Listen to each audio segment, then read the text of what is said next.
Hey guys, Zach here, Catoctin CrossFit with your Tuesday, April 21st workout. It is leg day today. I'm going to take you through the four pieces we have on the board today.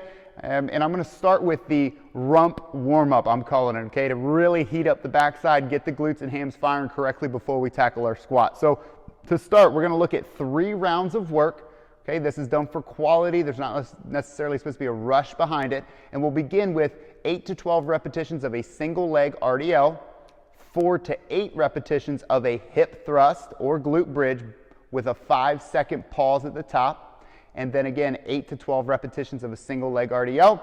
And of course, training the opposing side or the one we did not train earlier. Take a short rest between your rounds, hit it again. Feel free to increase load as you go. Looking at the single leg RDL, body weight is fine, great, good. I love it just to work on the proper hinge mechanic through the back of your leg and glute. If you want to add a little bit of load or increase the level of difficulty, feel free to hold a loaded object in the opposing arm is the standing leg. So right leg would be standing, the left arm would be holding load, dumbbell or kettlebell, as you hinge and then return back to a standing position. If you don't have a dumbbell or kettlebell, you are welcome to use an empty or a very light barbell, and I'm going to recommend using an empty one, in which case both hands would be on the barbell through the same hinge pattern, okay? 8 to 12 reps, meaning if you got 12 in the tank, do it. Don't burn yourself out though, so you got some flexibility there of when you stop. For the hip thrust, we're loving the motion. I see a lot of value in employing this pre-leg training, post-leg training, or in place of some heavy squatting options if we don't have that ability right now. So play with it today. The focus, the takeaway is to get the backside, get the glutes really hammered on, and we'll do that through the pause contraction or the contraction at the top of the motion, okay? Barbell is going to be in the lap. I prefer you on a bar if you have it. The shoulders are going to be on an elevated platform, roughly half the height of your knee, in which case then you would just brace through the bar, lock in the hips and pelvis, back angle doesn't change as you drive up. Show control at the top, resist the weight pushing you back down as you actively squeeze your glutes for roughly 5 seconds. Control the down and repeat. Sets here again are 4 to 8. In place of a barbell, you can use a dumbbell as well. And if we don't have an elevated platform, I simply want you to work off the ground, in which case we're calling it a glute bridge. But the mechanic remains the same. The load will set in your lap. You're going to press through your feet as you bridge up. Give me the 5-second hold at the top. All right, play through 3 rounds. You will fatigue your legs and fire on the glutes. Moving into number 2, we have a big chunk of work. And the format, we're going to look at every 2 minutes for 5 rounds, 10 back squats. Okay? Each set should take 30 to 35 seconds of work, all right? So I want you to think about some tempo, controlling the down, showing control at the bottom, and then standing up. Of course, we're always trying to minimize rest time at the top position. Weight-wise, I'm gonna steer you towards 50 to 65-ish% of your 1 rep max back squat if you have one. If not, think about the load shouldn't defeat you. We should never reach failure through these, but rather constant stress or pressure on the muscles, okay? Asking for a longer demanding set, in which case you'll end up with about 90 seconds, slightly less of that to rest through the 5 rounds. Feel free to climb weight throughout. In place of the barbell, we can kick 2 dumbbells up to the shoulders, and same concept, perform 5 sets of 10 of a dumbbell front squat, okay? Looking at number 3 to finish off the legs for the day and get the heart rate higher, we're going to go through an alternating EMOM for 3 rounds today, which equals 12 minutes. First interval, we have 60 double unders. Second interval is a 30 steps of a walking lunge. Third interval is 15 wall balls. Fourth interval is a 60-second plank hold, all right? Looking at the double unders, if you have a rope, do it. Work on your doubles. I even like you working some single double work, okay, for roughly 40 seconds.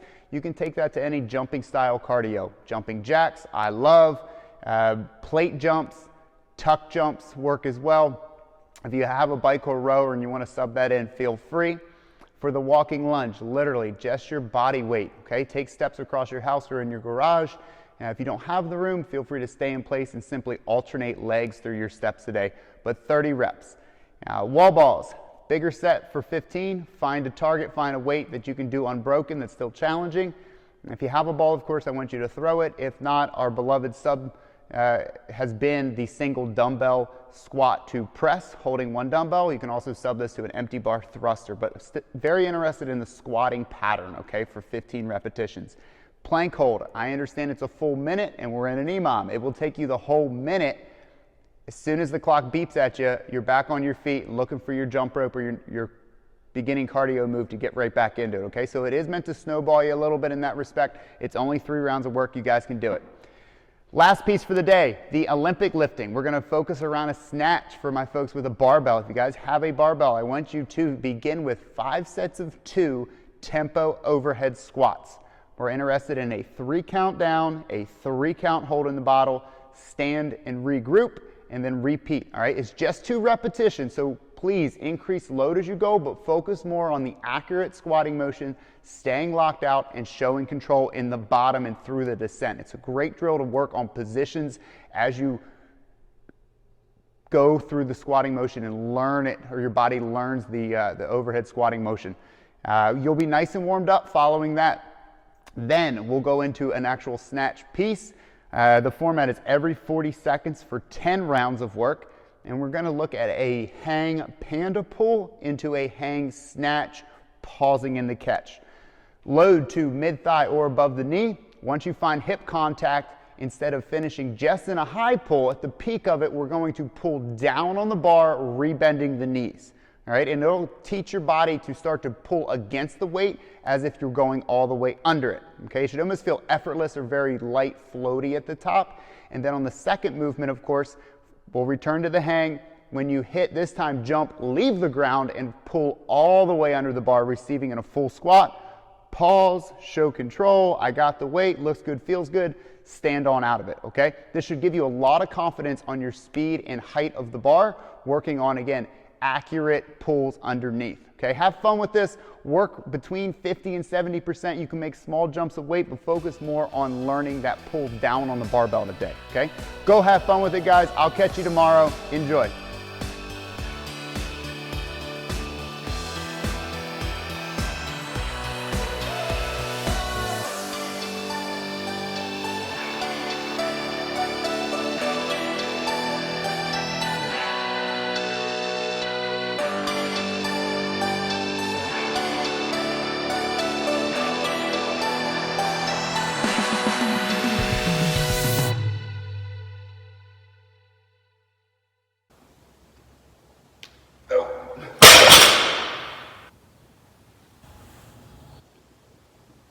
Don't use that one.